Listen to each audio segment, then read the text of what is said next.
Well, good evening, everyone. I got it right. It is the evening. And so I nailed it on my first try. I feel good about that. I'm happy to have this opportunity to be able to speak my heart to you guys. And with this being my first time delivering a message or kind of speaking to everyone at once, I kind of wanted to give a little bit of background about myself. I'm Ben Sullenger, husband of Annika Sullenger, your worship director here. And I know you get to hear me play every week on the guitar, and sometimes you get to hear me sing. I apologize for that. My education, as Demetrius said, is in intercultural studies and in biblical studies. And currently right now I'm getting my Master's of Counseling at Western Seminary. And so going through a lot of good seasons and a lot of good change and a lot of good worldview broadening. And so I'm excited to speak tonight. You may have noticed, slides aren't up yet, but you may have noticed, as Demetrius said, I am preaching on loving the unhoused. I want to be very specific about using this word as opposed to the term homeless. It's not a bad thing to use the word homeless. The government still uses the word homeless in all their studies, and so it's not a bad thing. But for me personally, I want to use the word unhoused, as the word homeless has come to imply that somebody is less than, that it might undermine their ability to change their circumstances. So being unhoused is a result of a lack of resources, such as a job, supportive relationships, and consistent safe shelter. So in order to highlight their humanity, like the goal of the series is, I will stick with the phrases such as unhoused or person living without permanent housing. So, like Demetrius said, I have a lot of experience and interaction with this group specifically. I spent several months of my life traveling the world, helping those in need. And so, just a little bit of background. My freshman year of college, I went through a program called Pack Your Bags at Trinity Bible College, and it was a full year. It was kind of a step-in year into college. You took some college credits, but the main point was discipleship and missions work. And so I got to travel all over the United States. I visited Chicago and Milwaukee, did work on a Native American reservation there in North Dakota, and then I traveled on a 20-hour plane ride to South Africa and spent 2 months there, and then ended the year being in Israel on the path that Jesus walked. And it was a huge blessing the whole year, from the experiences I had with people in need to being built up by people of God, to then learning directly from the space where Jesus walked. It was amazing. And then after that, I spent 3 months with an internship in Medellin, Colombia. And there I did all sorts of ministries, mainly building a Bible study, or not a Bible study, Bible school, a little bit bigger than that. A Bible school there to better prepare and train the national Colombians there to go out and preach the Word of God. Colombia has, I don't know what it ranks at, but they have a lot of missionaries going out of Colombia into different nations, and just being there and spending time there, I just got to see the heart of more people just wanting to reach out and save the lost, and it was awesome. And there I was able to speak the name of Jesus to many homeless as well, as there's a huge population there. And so I have quite a bit of background, quite a bit of knowledge on this group.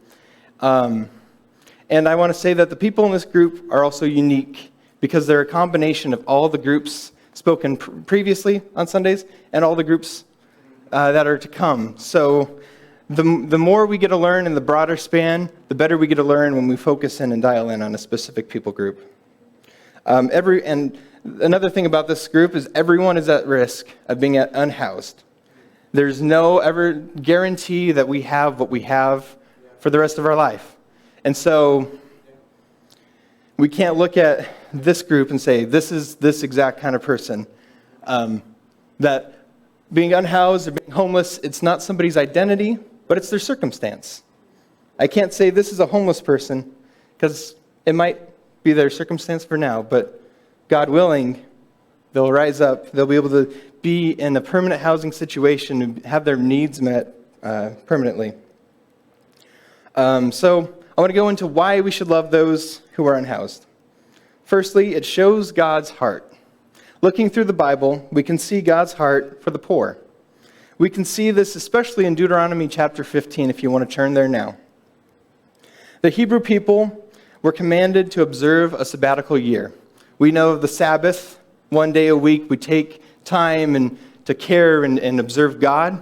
Well, 1 year every 7 years, the Hebrew people were to forgive every debt and release all of their bondservants. It doesn't matter how big of a debt they owed. It didn't matter how long they deserved to serve somebody for because of what they did or what they owed.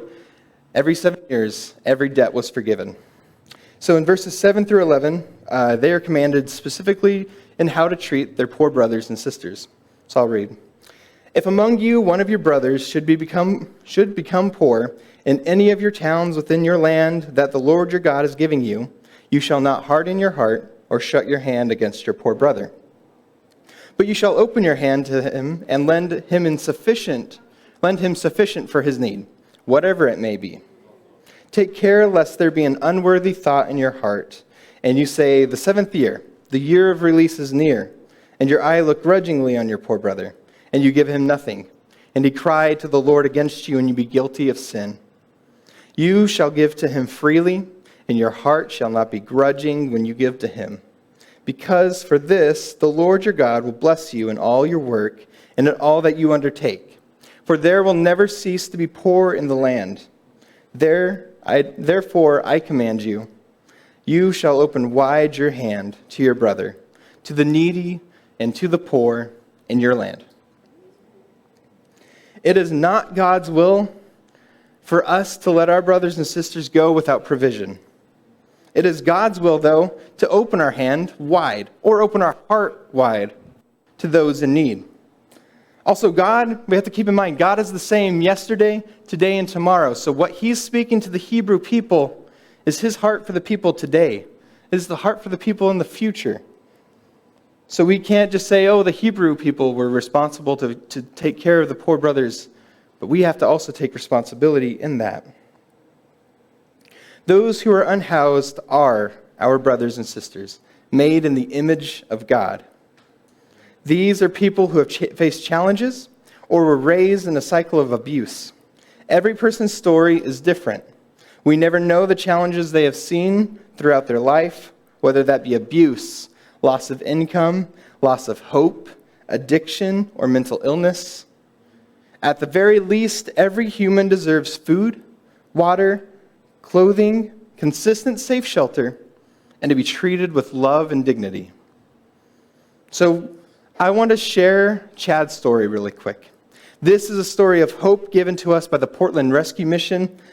So while we watch this video, I want us to pay attention to how he ended up unhoused and the way he felt after receiving help.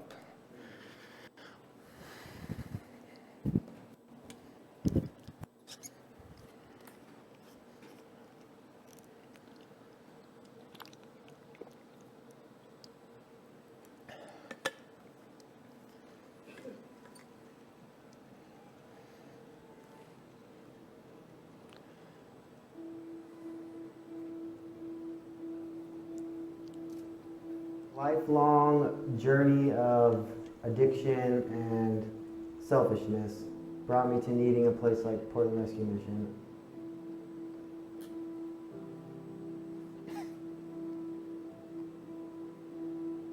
Since I was a kid and since growing up in an addictive household, that not being shown how to handle my emotions or talk about my feelings, I could just take it out on myself. Started smoking weed regularly and drinking. It progressed into really going down the wrong road with meth, and that just led me into another cycle of self-destruction, basically. When I started to isolate myself because of what I was going through, I actually became blind to the fact that I was digging myself a hole I couldn't get out of. I really started to take revenge on myself and my own well-being because I was never really shown how to deal with emotions or feelings or anything I was going through at the time. Living in my car came from the shame and from the abandonment that I felt from not being able to reach out and ask for help from other people. But I would go days without eating at times when I was living in my car. I just kind of lived day by day in misery and isolation. I remember looking for a treatment center, and that I was like, I'm done with this road. How do I get out of this hole I'm in? I'm so ready to change. I need to find a place to get into treatment. It was extremely difficult. They either didn't take my insurance, they weren't accepting people because of the COVID regulations, and when I called here, this was a glimmer of hope that God put in my path to find. I was so happy and joyful to know that there was a place for me during all this that was going on. When I walked through the doors of the harbor, I was just greeted with love and with kindness. There was a little skepticism at first and anxiety of it because I wasn't used to it. But from isolation into a community of loving and kind and compassionate people was really it was a blessing and a sense of comfort I've never really had before. Having meals and shelter really brought relief to myself. It really gave me a sense of looking inside to see what was going on inside of me. When we had our classes, it was nice to know that it was all scripture-based. It was all relational. It was all Christ is the center of this place. It was like finally like I was giving some hope in a new life, a step in the right direction. We started a marathon training here 5 months ago. It was such a joy. It was very encouraging to be able to see all of us out there as a group running together. But the sense of community that I felt during the marathon run was like no other. I remember coming around the corner and there were volunteers, there were families of people, there were their kids saying, "Go Chad, go." Man, I think back on that time and I picture myself running up that hill again and just crying and feeling all that love. Jesus has brought me back to life. He's given me a life day by day that I can feel joyful and grateful and thankful. It's such a big difference going from isolated and selfishness into community and loving. Jesus has brought me from hate into love, fear into courage, the darkness into light. It's a blessing. It's such a blessing.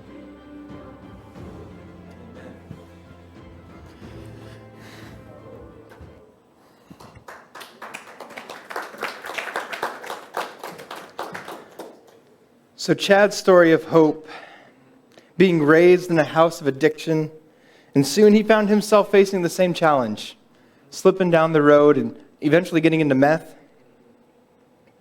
But it was through his choice.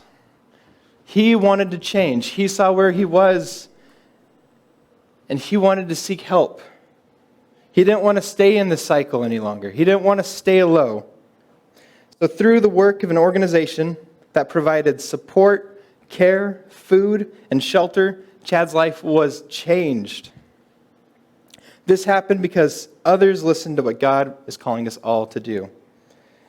And when Chad started receiving help, you can see his view of life shift towards hope. His view of himself started changing. What he used to see as somebody he could abuse himself, take things out on, was now somebody who was climbing, who was reaching his goals. He saw himself for the image of God that he was made as. And this is what a changed life looks like. And it is what we aim to do, making deep, impactful changes in our community. So I want to share one more video really quick. This is Kevin's story. In this, I want us to pay attention to the things unique to his circumstance. Also pay attention to the things he was feeling during his time living outdoors. And also listen for how he found the program and how the program impacted his life.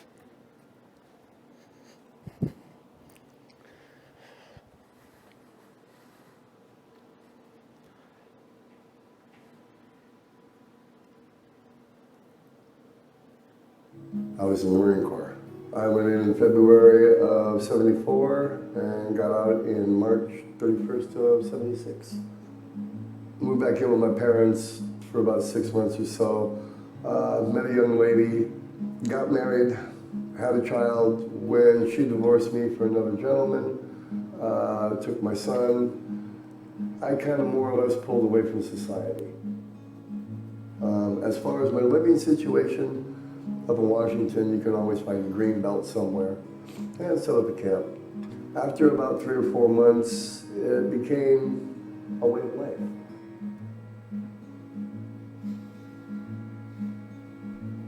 I worked many jobs that I would get off of work and go to my camp and come to work the next day, and nobody knew anything. Even though I dressed nicely, maintained myself, personally hygiene. Never had, filthy clothes. Always looked well maintained, well groomed, like I would come out of the house.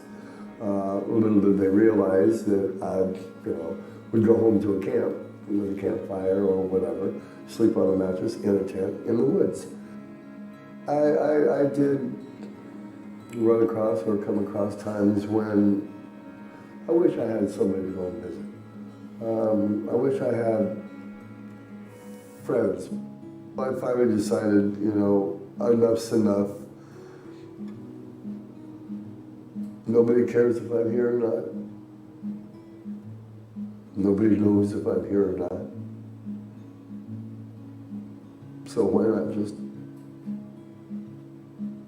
get rid of it all, just end it all?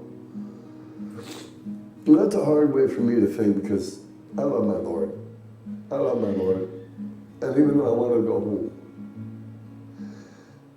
I don't want to go that way. I went to my church with my pastor day before Thanksgiving, told him what the situation was. Went to work, went to church Sunday morning, and on Sunday morning I stood up in front of the congregation and told him the situation. And I have a gentleman friend from the congregation. His name is Kevin Perry. He walked up to me and he says, "I have a program for you that you might be interested in." So he sat down and we talked for about half an hour, and he told me what all was involved and everything else. And I said, "Let's do it." And that night I had a bed downstairs, and I worked the program from top to bottom. I want to be a graduate of this program. This program saved my life. To feel a part of something again, to feel a viability in the community again, that I am worth something to somebody. I have this now, and it's not because of what I did, but it's because of the help I got from the Portland Rescue Mission. Right now, at this moment, I am approximately 2 to 3 weeks away from getting my own apartment. This will be the first apartment that I have had on my own since I got out of service. I'll be able to invite people over to my house.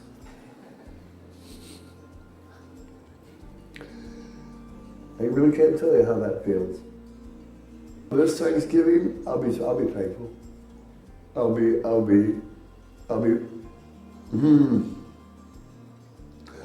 thankful for everybody that has taken the time and helped me pull myself up by my bootstraps. Wow. By the Portland Rescue Mission, my church. I will be thankful for everything and everybody, just because this is what the Lord has led me through to get me to where He wants me.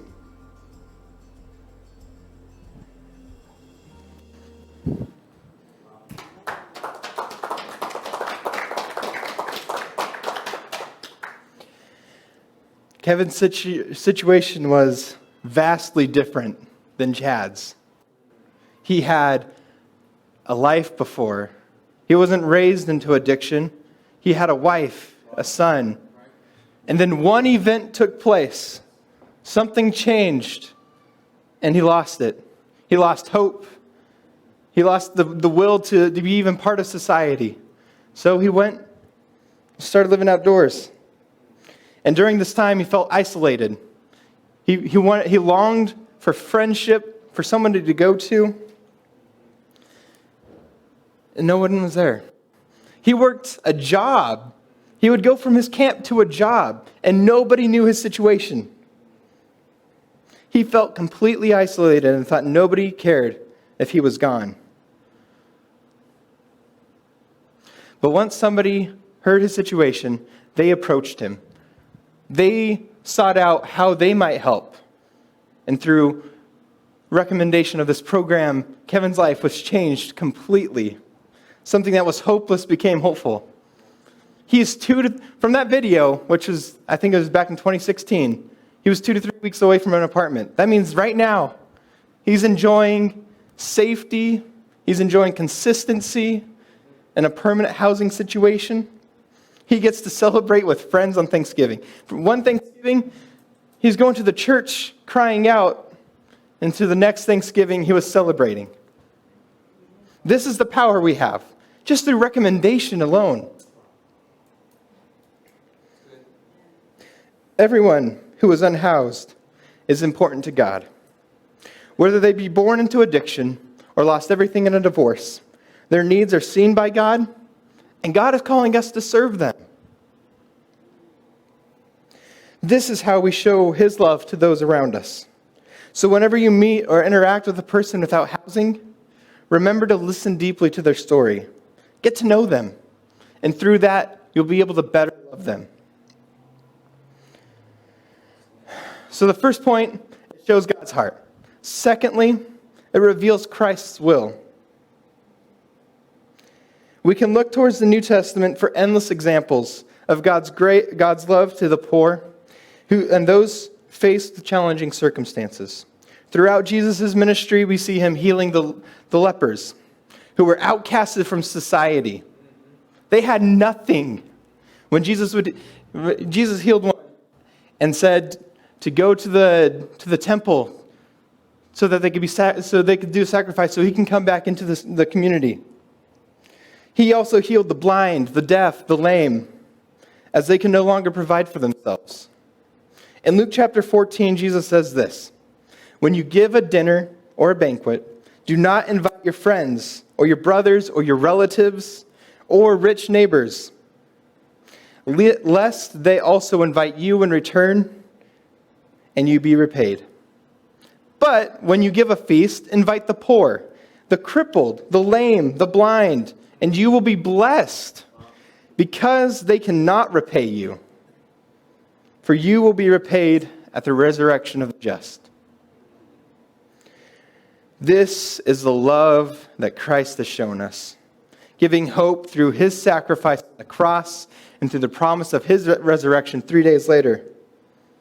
We have been given hope that we might receive what we cannot provide for ourselves, salvation.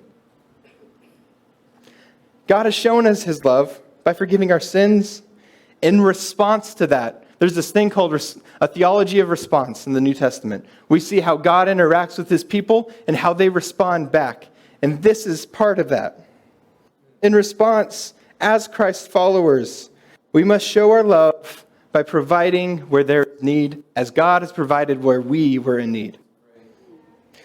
1 John 3, 16 through 18 says this: by this we know love, that he laid down his life for us, and we ought to lay down our lives for the brothers.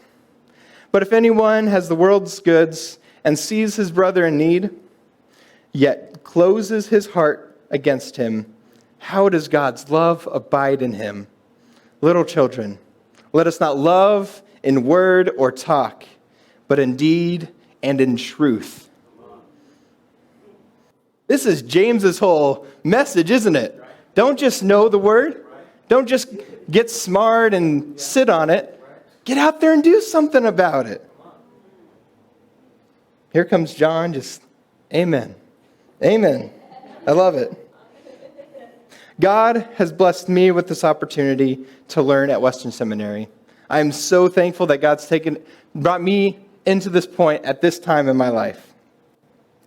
This last semester, I had an assignment that gave me the chance to learn more about the people in the unhoused community. My cousin Matt runs all the warming centers down in Polk County. And they have warming centers in Monmouth, Independence, Dallas, and Falls City. So, a couple weeks ago, I got to go down and talk to him about what they were doing and to get a feeling for his heart towards the unhoused. Even in a smaller county like Polk County, of only 86,000 people, there are still people who are unhoused. On average, in Monmouth and Independence, during the cold winter months, they usually have around 13, 15 people coming in. And in Falls City, which is a population of about 900 people, they still have 5 or 6 people every night they open.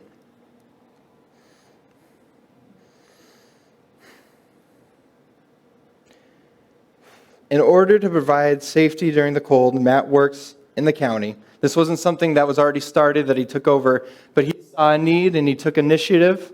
And he went straight to the county and said, "We need to do something. Your people are hurting." And through God, things moved and worked, and now they're funded even beyond what they asked. God's blessing them in ways because they're making an impact in people's lives that need Jesus, that need love, that need support. And his vision doesn't even stop at just warming centers. He wants to open up transitional housing in such a small community, open up transitional housing to get these people into a more permanent life where they can grow in hope and love for Christ. And Matt shared with me what he says as the number one reason for people becoming unhoused, other than affordable housing, and that is the lack of a support system.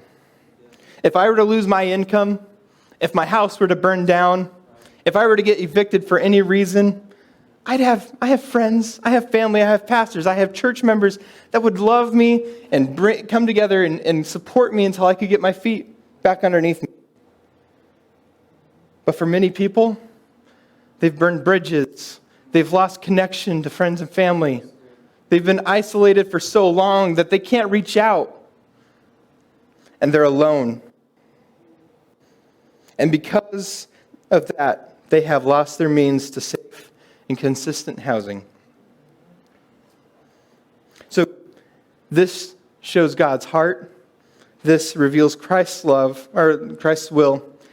And thirdly, loving the unhoused displays God's impartiality.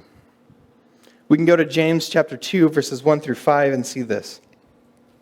"My brother, show no partiality as you hold the faith in our Lord Jesus Christ, the Lord of glory.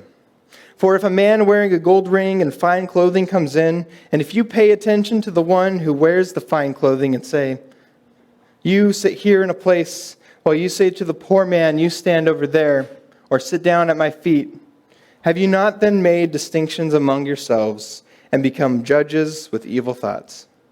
Listen, my beloved brothers, has not God chosen those who are poor in the world to be rich in faith and heirs of the kingdom, which he has promised to all those who love him?"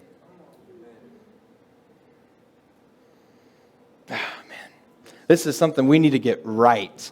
If you pay attention to anything, pay attention to this.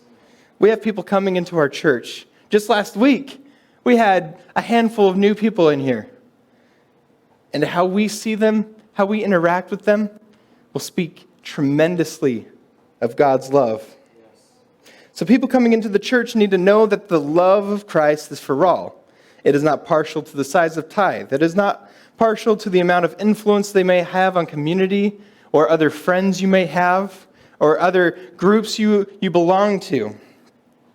Jesus came to die for all so that they may know him.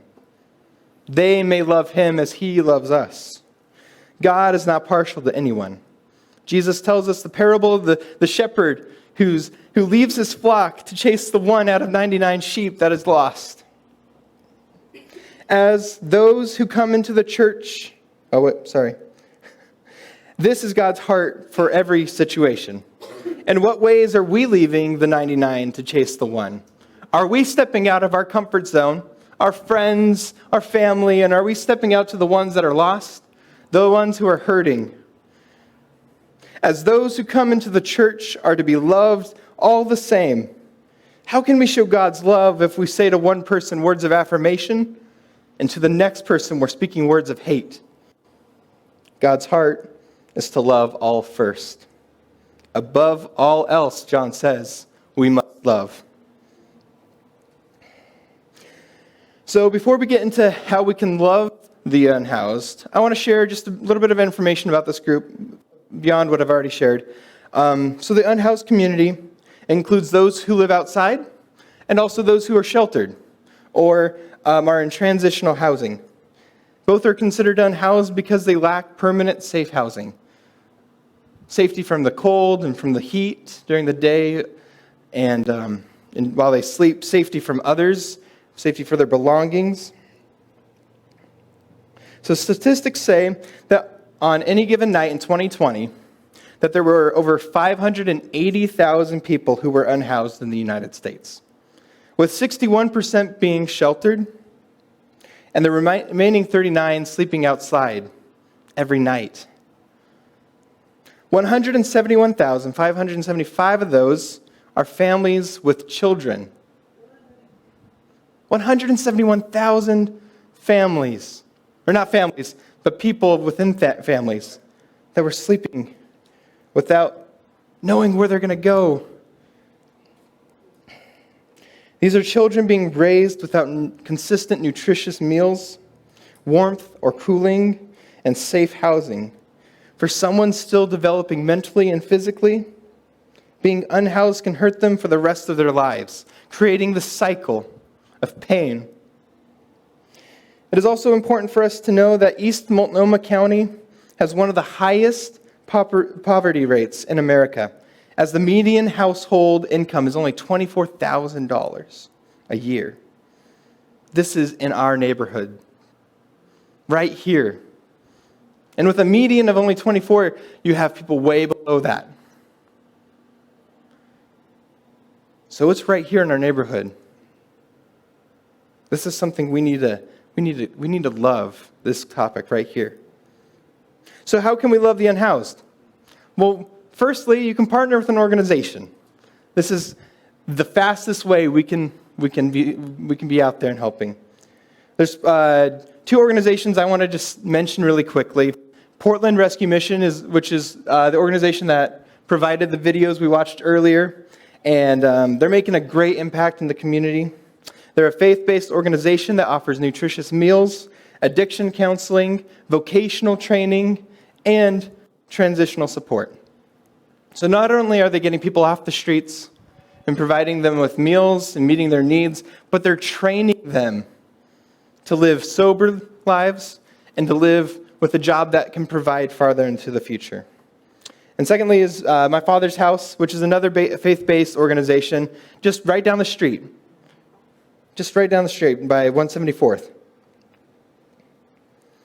And this organization focuses on transitional housing for families. They offer private housing for each family. I can't remember, I should have written down the exact number of families, but it's like 28 families that they support at a time. And during this time, they give classes and tutoring to their children and provide food and clothing for all of their residents through donations by people like us. Partnering with an already developed organization can be a great way to help in an impactful way. With having already restored many lives of individuals and families, being a part of that shows the love of Christ, especially with these faith-based programs who are teaching just that.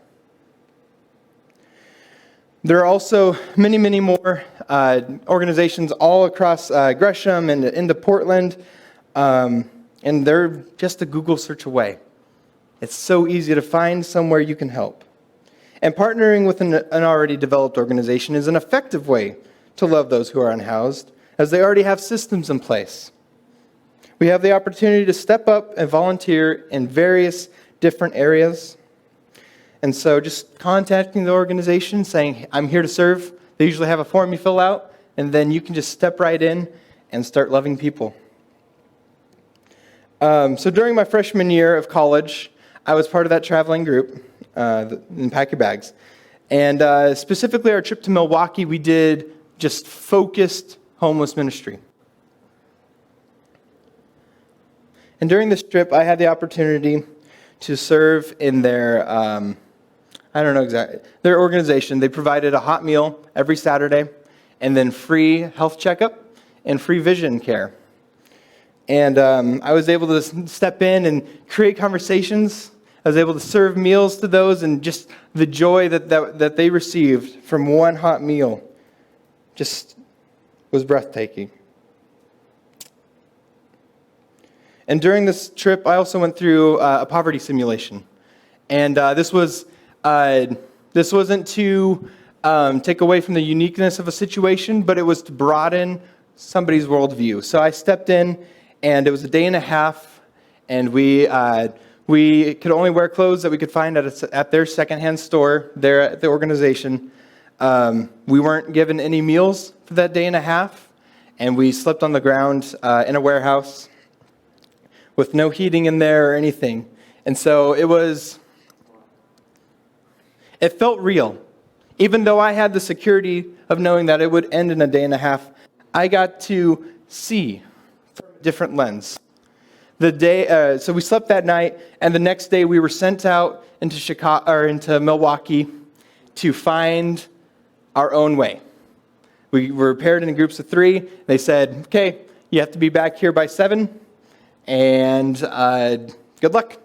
And so a lot of groups didn't know where to go. We didn't know the city. We didn't know the layout. We had no resources to find a layout. We had to just start walking. And some groups were fortunate and found some churches giving some meals. My group, however, was not. And we ended up coming across the big library there in Milwaukee, and we didn't know anything. So all day we sat inside. We were at least cool inside. And yeah, we just read books all day. We had nothing. And eventually, I don't even know how we found our way back to the organization, but we made it back on time. And so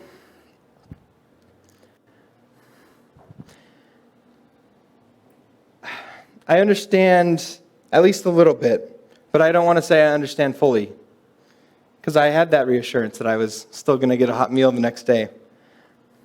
But I do know the pain, the isolation one feels. It can be scary not knowing where you're going to go for the day.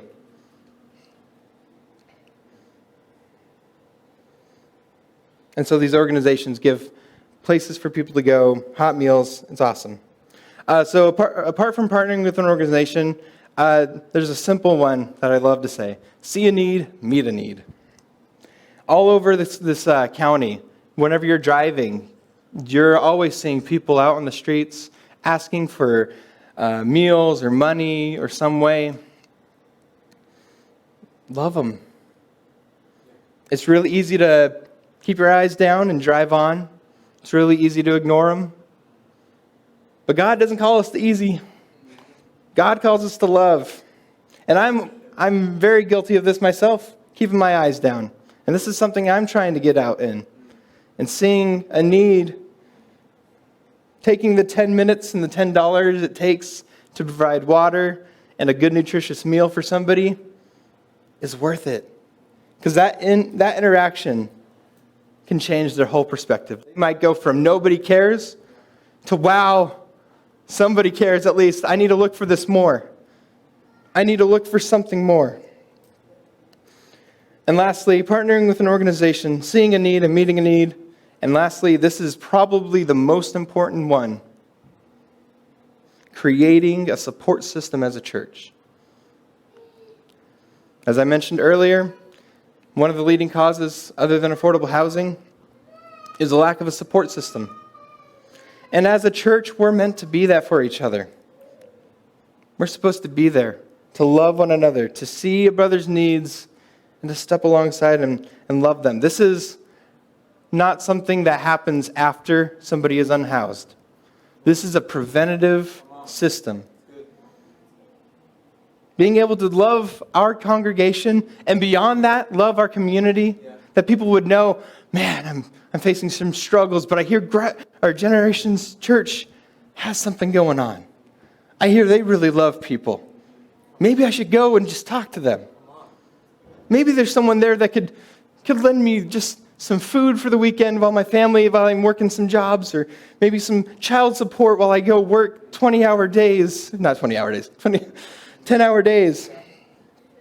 My bad.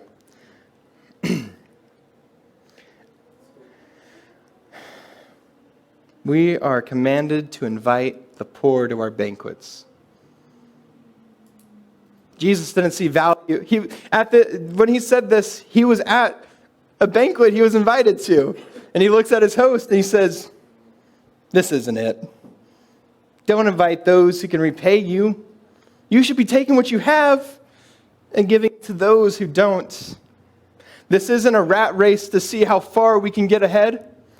This is a love, grace that we spread." I just came up with that. There you go, some poetry right there. So this solution attacks unhousing at its roots and should have the highest priority for us as a church. Starting conversations with each other. "Man, I'm really struggling in this. Can you maybe help me?" Or, "Hey, Pastor, I have this that I'm proficient in. How can I use this to serve our community?" Start having conversations with each other. Being there, knowing each other's problems, and being the solution. And this doesn't just stay in the church. This outreaches. People you interact with at your work, at your apartment complex, or your neighborhood. Have conversations. Get to know people. Love people. So the love we show comes from the love that we have been shown. That love is the sacrifice Jesus made for us all. That covers every sin. This love is promised to everyone, and to be able to give that message to those around us, we have to welcome them and meet their needs. Whether their needs are hope for something new in this life, something more, or simply the next meal. Maybe there's somebody in your life that is facing unhousing or poverty. This is how we show the love that we have been shown. So whether you have free time on Thursday afternoons or maybe $25 in your monthly budget you just don't know what to do with, use it. Send it out. Volunteer for one of these organizations and start making relationships with people. Things to keep in mind tonight as we close. Every person who is unhoused has a unique story to be heard. Being unhoused is their situation and not their identity. As somebody created in the image of God, just like you and me, they deserve provision for their needs. Loving the unhoused shows God's heart, reveals Christ's will, and displays God's impartiality. Loving the unhoused is crucial to showing the love of Christ to everyone around us. We can love this people group by supporting local organizations, meeting the needs of those we see, and becoming that preventative support system, that web that catches those who fall, the pillars that rise people up into dignity and self-love. This is how we meet the needs of the unhoused as a church. Thank you.